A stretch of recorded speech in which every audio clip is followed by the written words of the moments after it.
കൃഷ്ണായ വാസുദേവായ ഹരയേ പരമാത്മനി പ്രണതക്ലേശനാശായ ഗോവിന്ദായ നമോ നമഃ. രാമായ രാമഭദ്രായ രാമചന്ദ്രായ വേധസേ രഘുനാഥായ നാഥായ സീതായ പതയേ നമ. ശ്രീ സീതാലക്ഷ്മണ ഭരത ശത്രുഘ്ന ഹനുമൽ സമേത ശ്രീരാമചന്ദ്രസ്വാമിനേ നമ. യത്ര യത്ര രഘുനാഥ കീർത്തനം തത്ര തത്ര കൃതമസ്തകാഞ്ജലിം ബാഷ്പവാരി പരിപൂർണലോചനം മാരുതിം നമത രാക്ഷസാന്തകം. ഒരു ശ്രീരാം ഭഗവാനെ അനുഗ്രഹിക്കണേ. നമ്മൾ യുദ്ധകാന്ഡം 1-ാം സർഗത്തിലെ 40-ാമത്തെ ശ്ലോകം കൂടിയും ചെയ്ത് നിർത്തി. അതിൽ ഈ വാനരസേന അത്ര അസംഖ്യം വാനരന്മാരുണ്ട്. അതുകൊണ്ട് ഭൂമിയെ മുഴുവൻ മറച്ചുകൊണ്ട് അവരിങ്ങനെ സഞ്ചരിച്ചു സമുദ്രതീരത്തിലേക്ക്. അതായത് വാലൊക്കെ ഇട്ടടിച്ച് സന്തോഷം കാണിച്ചുകൊണ്ടേ വൃക്ഷങ്ങളെയൊക്കെ ആയുധങ്ങളായിട്ട് കയ്യിൽ പിടിച്ച് പർവ്വതങ്ങളൊക്കെ ചാടിക്കയറാണ്. അവരുടെ ഒരു ഉത്സാഹം ഈ എല്ലാ ഭാഗത്തും അവർ ഭൂമി മുഴുവൻ നിറഞ്ഞ പോലെയാണ്. അതായത് രാമൻ്റെ സാന്നിധ്യം കൊണ്ടും രാമൻ നൽകിയ ശക്തി കൊണ്ടും ആയിരിക്കണം അത്യന്തം സന്തോഷത്തോടു കൂട്ടി അവർ രാവും പകലും ഭക്ഷണമൊന്നും ശരിക്ക് കഴിക്കാതെ ഒരിടത്തും വിശ്രമിക്കാതെ പോയിക്കൊണ്ടിരുന്നു. അതായത് അതിന് പുറപ്പെട്ടു അത്ര സന്തോഷമായിട്ട്. ഇനി അതായത് സീതാന്വേഷണത്തിനെ അല്ലെങ്കിൽ അന്വേഷണത്തിനല്ല, സീത ലങ്കയിൽ പോയി തിരിച്ച് രാവണനെ കൊണ്ടുവരാൻ. ഈ 41, 42, 43, 44 ഒന്നിച്ചാണ് കേട്ടോ. കാനനാനി വിചിത്രാനി പശ്യൻ സഹ്യയോഹോ തേ സഹ്യം സമതിക്രമ്യ മലയം ച തഥാ ഗിരിം.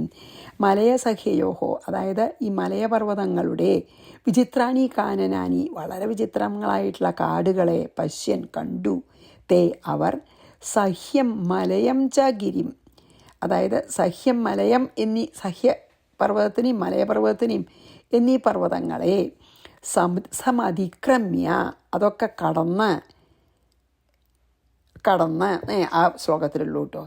അതായത് വിചിത്രമായിട്ടുള്ള മലയപർവ്വതത്തിലത്തെയും സഹ്യപർവ്വതത്തെയും വിചിത്രമായിട്ടുള്ള കാടുകളെ എല്ലാം കടന്ന് കാനനാനി വിചിത്രാനി പശ്യൻ സഹ്യയോഹോ തേ സഹ്യം സമതിക്രമ്യ മലയം ച തഥാ ഗിരിം. ആ പർവ്വതങ്ങളെയൊക്കെ കടന്ന് കാടുകളെ കടന്ന് ആയയുശ്ചാനുപൂർവേണ സമുദ്രം ഭീമനിസ്വനം അവതീര്യ ഹനുമന്തം രാമ സുഗ്രീവ സംയുത. അതൊക്കെ കടന്ന് ഈ സഹ്യം മലയം എന്നീ പർവ്വതങ്ങളെ കടന്ന് പൂർവേണ ക്രമത്തിൽ, ആനുപൂർവേണ വെച്ചാൽ പതുക്കെ, ക്രമത്തിൽ, ഭീമനിസ്വനം സമുദ്രം, ഭയങ്കരമായിട്ടുള്ള ശബ്ദം ഇങ്ങനെ ഉണ്ടാക്കുന്നുണ്ട്, തിരയടിച്ചുകൊണ്ട് അതിഭയങ്കരമായ ശബ്ദത്തോടു കൂടിയ സമുദ്രത്തെ ആയയു ചൽ പ്രാപിച്ചു. പിന്നെയോ ഹനുമന്തം, പിന്നെ മറ്റേ ഇതിലാണ് അല്ലല്ല ഇത് തന്നെയാണ്. ഹനുമന്തം അവതീര്യ, ഹനുമാനിൻ്റെ ചോലിൽ നിന്ന് ഇറങ്ങിയിട്ട് സുഗ്രീവ സംയുതം രാമ, സുഗ്രീവനോട് ചേർന്നിരിക്കുന്ന രാമൻ എന്ന് പറഞ്ഞിട്ട് ഈ ശ്ലോകം കഴിയണത്. അതായത് ഈ ശ്ലോകത്തിൽ എന്താ പറഞ്ഞ വെച്ചാൽ അവരിങ്ങനെ സുഖമായി കടന്നിട്ട് ക്രമത്തിൽ ഗംഭീര ശബ്ദം മുഴക്കുന്നതും ധാരാളം മത്സ്യങ്ങളൊക്കെ ഉള്ള ആ സമുദ്രത്തിൻ്റെ അടുത്ത് എത്തി. അപ്പം രാമൻ ഹനുമാൻ്റെ ചോലിൽ നിന്ന് ഇറങ്ങി സുഗ്രീവനെ ഒപ്പം എന്ന് പറഞ്ഞു. അതിൽ അത്രയേ ഉള്ളൂ. സുഗ്രീവ സംയുതം. ഇനി അടുത്ത ശ്ലോകത്തിനാണ് പിന്നെ ഒന്നിച്ച് ഞാൻ പറയാം. ആയയുശ്ചാനു പൂർവേണ സമുദ്രം ഭീമനിസ്വനം അവതീര്യ ഹനുമന്തം രാമ സുഗ്രീവ സംയുത.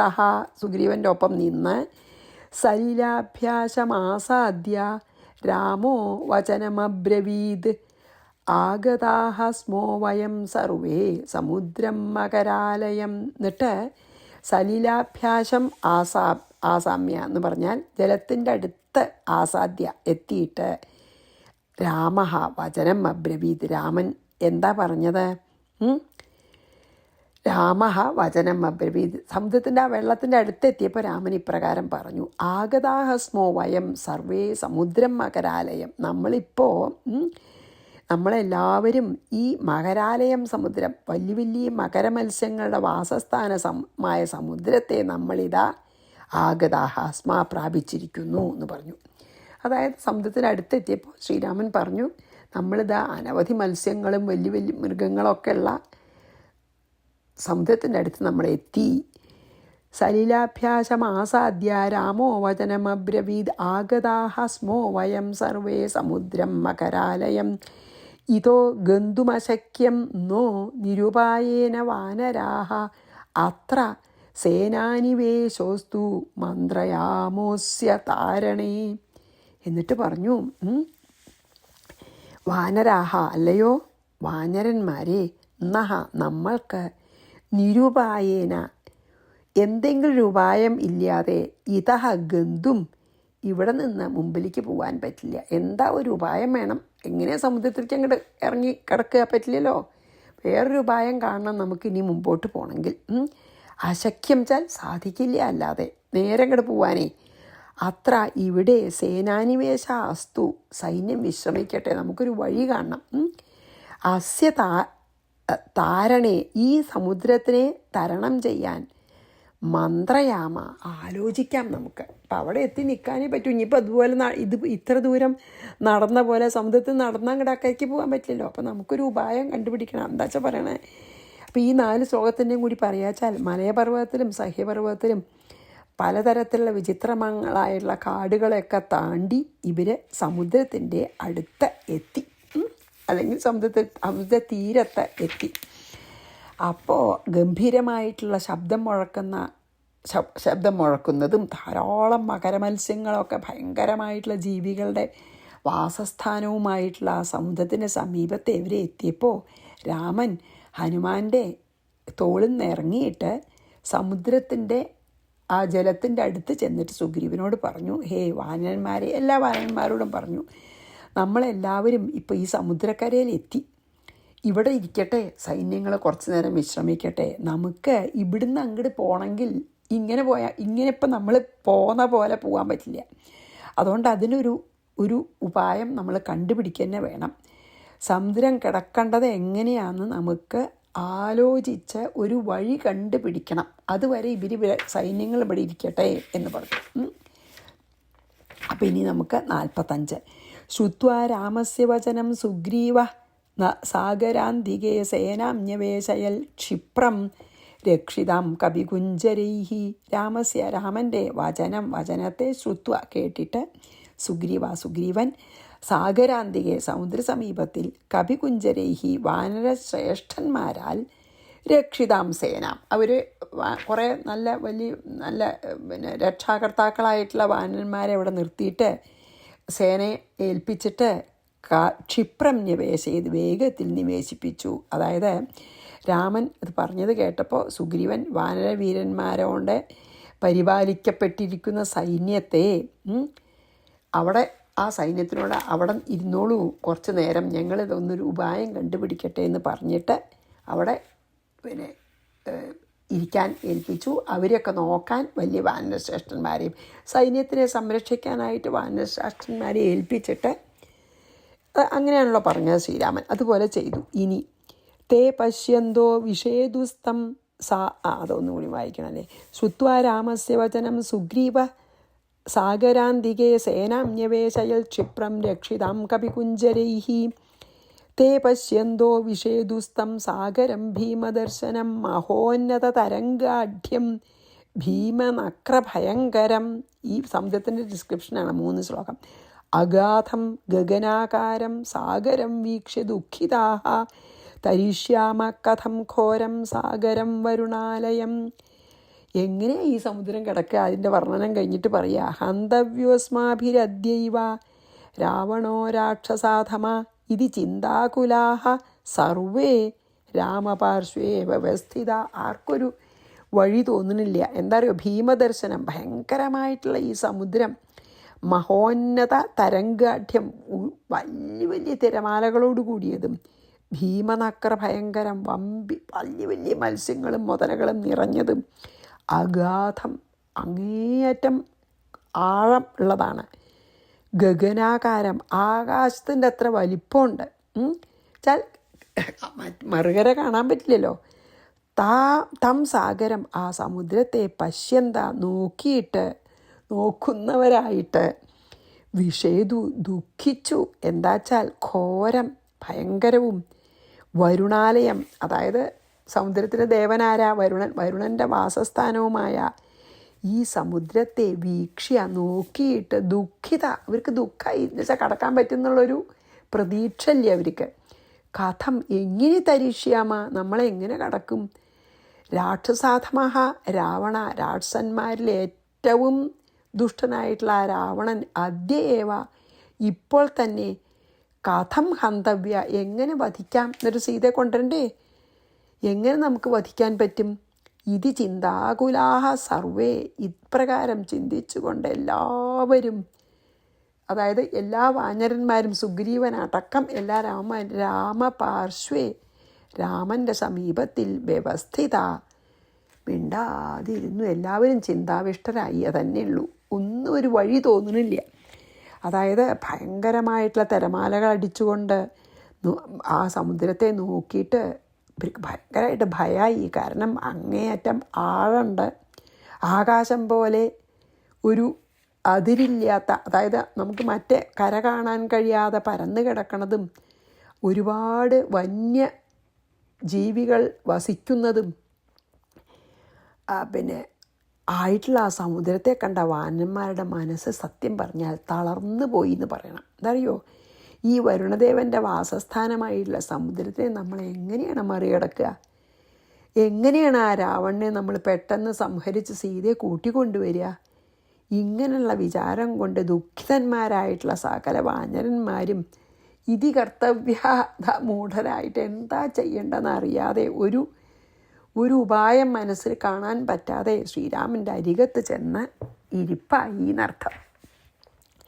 തേ പശ്യന്തോ വിഷേദുസ്തം സാഗരം ഭീമദർശനം, മഹോന്നത തരംഗാഢ്യം, വലിയ തിരമാലകളെ, ഭീമനക്ര ഭയങ്കരം, മുതലകളാലും മകരമത്സ്യങ്ങളാലും നിറഞ്ഞത്, അഗാധം ഗഗനാകാരം, സീമയില്ലാത്ത അത്ര വീതി അല്ലേ, സാഗരം വീക്ഷ്യ ദുഃഖിതാഹ തരിഷ്യാമ കഥം ഘോരം സാഗരം വരുണാലയം, ഈ വരുണൻ്റെ സമുദ്രം കഥം തരിഷ്യാമാണ്, എങ്ങനെ കിടക്കും.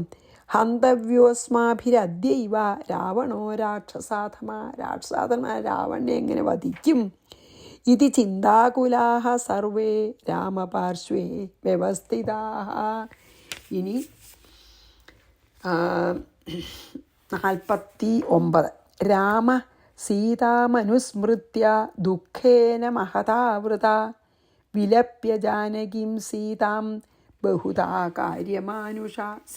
സീതയെ അനുസ്മൃത്യ വിചാരിച്ചിട്ടേ, മഹതാ ദുഃഖേന, വല്ലാത്ത ദുഃഖം കൊണ്ട്, ആവൃത അത് മീൻസ് ദുഃഖം നിറഞ്ഞ, കാര്യമാനുഷ രാമ, ഈ കാര്യത്തിന് വേണ്ടിയിട്ട്, അതായത് ഒരാവശ്യത്തിന് വേണ്ടി മനുഷ്യരൂപം ധരിച്ചിരിക്കുന്ന രാമൻ, ജാനകീം സീതാം, ജനകപുത്രിയായ സീതയെക്കുറിച്ച് ബഹുധ വിലപ്യാന്ന്, കരഞ്ഞൂന്ന്. മനുഷ്യനെ പോലെ, ഒരു പ്രാകൃത മനുഷ്യനെ പോലെ എന്താണ് സീതയെ ആലോചിച്ച് അതിയായ ദുഃഖം കൊണ്ട് നിറഞ്ഞ മനസ്സോടു കൂടിയിട്ടുള്ള ഈ ശ്രീരാമൻ, കാര്യമാനുഷ്യനാണ്. ഒരു അവതാരത്തിൻ്റെ ഒരു ഉദ്ദേശമുണ്ട്. അങ്ങനെ അവതാരം എടുത്ത ഈ ശ്രീരാമൻ പ്രാകൃത മനുഷ്യന്മാരെ പോലെ സീതയെ ഓർമ്മിച്ചിട്ട് കരഞ്ഞു, വിലപ്യ എന്ന് പറഞ്ഞു അല്ലേ. രാമഃ സീതാമനുസ്മൃത്യ ദുഃഖേന മഹതാവൃത വിലപ്യ ജാനകീം സീതാം ബഹുധാ കാര്യമാനുഷഃ.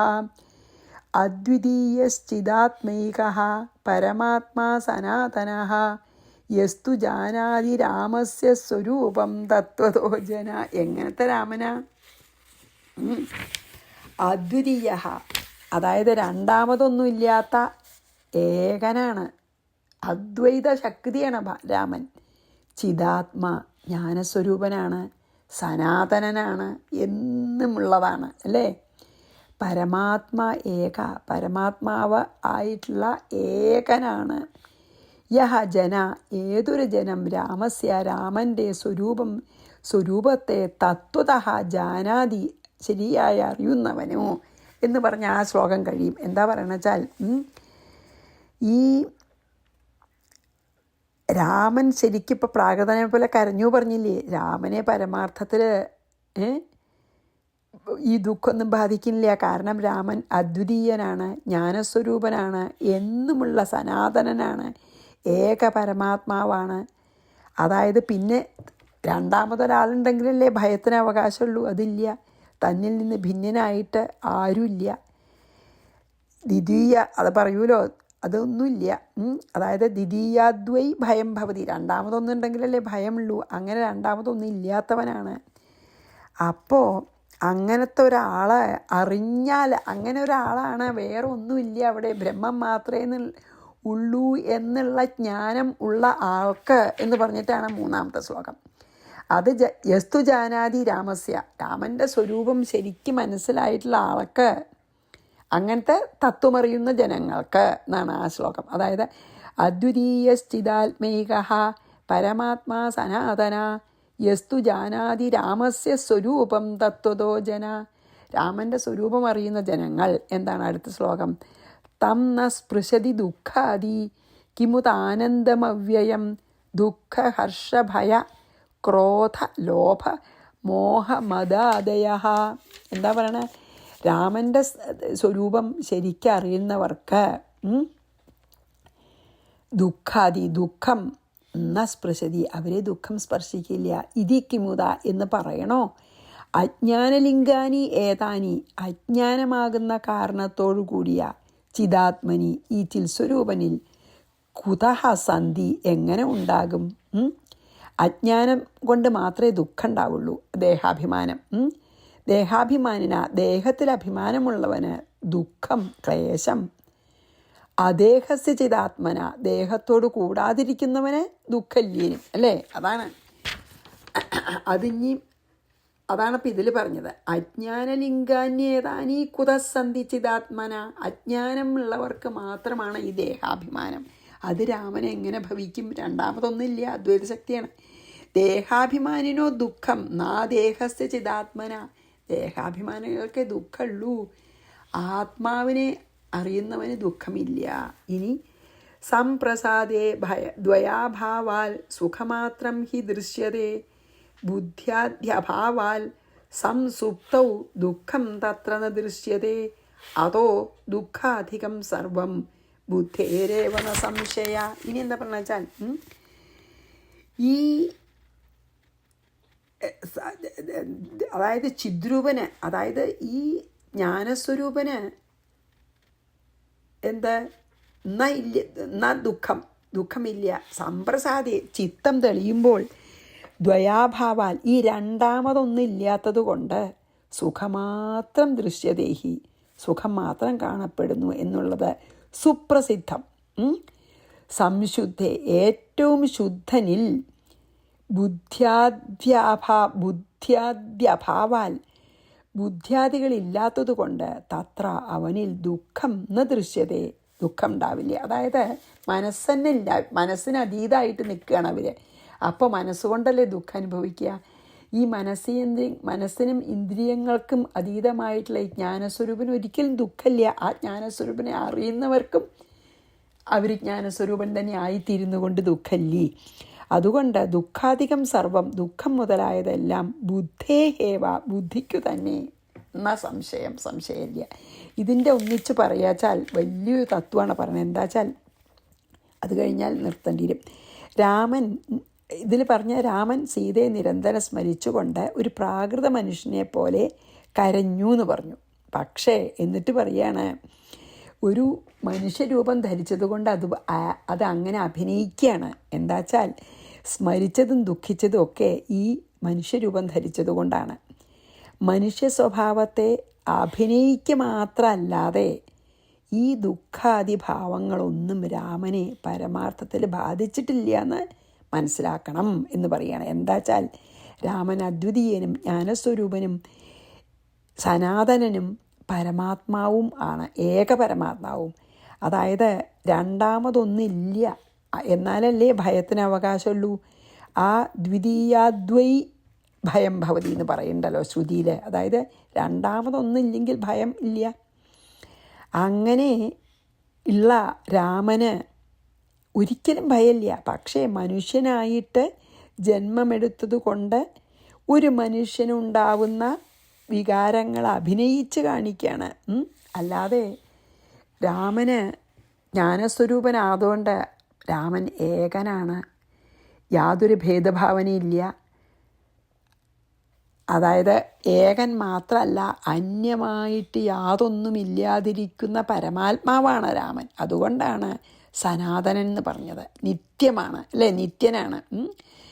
രണ്ടുണ്ടെന്ന് വരുമ്പോഴല്ലേ നമുക്ക് ഭാര്യ, മക്കള്, അതുപോലുള്ള അതിനെ പറ്റിയിട്ടുള്ള വിചാരവും ഞാനും അഹന്തയും മമതയും ഒക്കെ അജ്ഞാനികൾക്കേ ഉള്ളൂ. അതുകൊണ്ട് അജ്ഞാനികൾക്ക് ദേഹാഭിമാനം ഉണ്ടാകുമ്പോഴാണ് ഞാൻ എൻ്റെ വരുമ്പോഴാണ് ദുഃഖം ഉണ്ടാവണത്.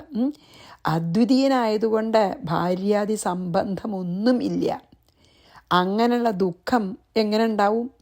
ഇതാണ് രാമൻ്റെ സ്വരൂപം എന്ന് ഏതൊരു ജനങ്ങൾക്കാണ് ഈ രാമൻ്റെ സ്വരൂപം അറിയണത്, ആ മനുഷ്യനെ ഒരിക്കലും ദുഃഖങ്ങൾ സ്പർശിക്കില്ല. രാമനെ അറിയുന്നവർക്ക് പോലും ദുഃഖമില്ല എന്ന് പറഞ്ഞാൽ ഈ നിർവികാര ആനന്ദ സ്വരൂപനായ രാമനെ ദുഃഖം ബാധിക്കോ? ഇല്ല. ദുഃഖം എന്നല്ല, ഒരു വികാരവും രാമനെ ബാധിക്കില്ല. ഇതൊക്കെ ആത്മസ്വരൂപത്തെ അറിയാതിരിക്കുന്നവർക്ക് മാത്രമുള്ള വികാരങ്ങളാണ്. രാമനാകട്ടെ ജ്ഞാനസ്വരൂപനല്ലേ, ദുഃഖം ബാധിക്കാൻ ഒരു അവകാശമില്ല. കാരണം ദേഹാഭിമാനമില്ല. രാമന് ദുഃഖമില്ല എന്ന് മാത്രമല്ല, രാമസ്വരൂപനെ അറിഞ്ഞവർക്കും കൂടി ദുഃഖമില്ല. ദുഃഖം മുഴുവൻ അജ്ഞാനത്തിൽ നിന്നുണ്ടാകുന്നതാണ്. അതുകൊണ്ട് ദുഃഖാദികൾ രാമനെ ഒരിക്കലും ബാധിക്കണില്ല. നമ്മൾ അറിഞ്ഞുകൊണ്ട് തന്നെ രാമൻ ദുഃഖിക്കുന്നു എന്ന് പറയുകയാണ്. കാരണം മനുഷ്യനായി ജനിച്ചത് കൊണ്ട് അങ്ങനെ അഭിനയിക്കുകയാണ്. അതാണ്, അല്ലാതെ രാമനെ ഒരിക്കലും ഒരു തരത്തിലും ദുഃഖം ഒരിക്കലും രാമനെ ബാധിക്കുന്നില്ല എന്നാണ് നമ്മൾ പറഞ്ഞ്. ഒരു ശ്ലോകം കൂടിയും കഴിഞ്ഞാൽ ഈ സർഗം കഴിയും. അപ്പം നമുക്ക് അതും കൂടിയും ചൊല്ലി നിർത്താം. 54. രാമപരമാത്മാ പുരുഷപുരാണോ നിത്യോദിതോ നിത്യസുഖോ നിരീഹ തഥാപി മായാഗുണസംഗതോസൗ സുഖീവ ദുഃഖീവ വിഭാവ്യതേംബുധൈ. ഭാവിക്കുകയാണ്. രാമൻ പുരാണ, സൃഷ്ടിക്ക് മുമ്പേ ഉള്ളവനും അല്ലേ, ഭഗവാൻ സൃഷ്ടിക്ക് മുമ്പും സൃഷ്ടി കഴിഞ്ഞതിന് ശേഷവും സംഹാരത്തിന് ശേഷവും ഉള്ള ഒരേ ഒരു ശക്തിയാണല്ലോ പരബ്രഹ്മം.